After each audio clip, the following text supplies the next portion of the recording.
नमस्कार दोस्तों, हमारी आज की कहानी है आखिरी काम। सुबह सुबह अपने मालिक के पास पहुंचा और बोला, ठेकेदार साहब, मैंने बरसों आपकी सेवा की है, पर अब मैं बाकी का समय आराम से पूजा पाठ में बिताना चाहता हूँ।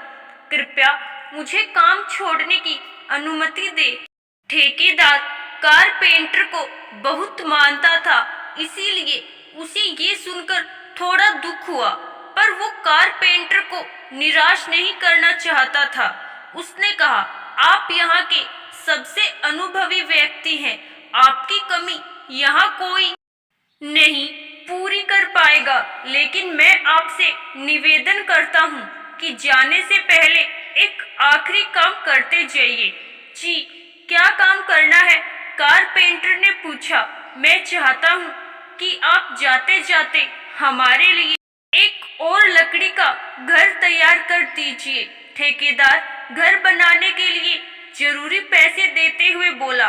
कारपेंटर इस काम के लिए तैयार हो गया। उसने अगले दिन से ही घर बनाना शुरू कर दिया, पर ये जानकर कि ये उसका आखिरी काम है और इसके बाद उसे और कुछ नहीं करना होगा, वो थोड़ा ढीला पड़ गया।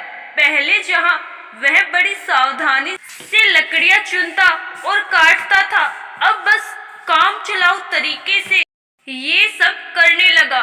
कुछ एक हफ्तों में घर तैयार हो गया और वो ठेकेदार के पास पहुंचा।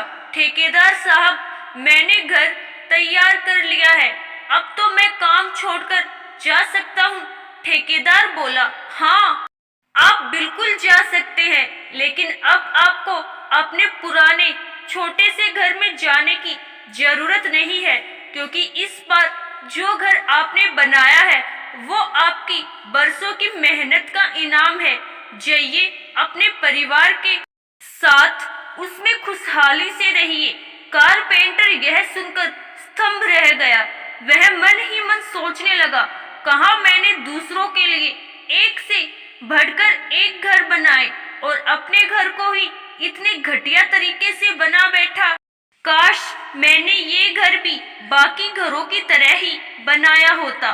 सबक, कब आपका कौन सा काम किस तरह आपको प्रभावित कर सकता है, ये बताना मुश्किल है।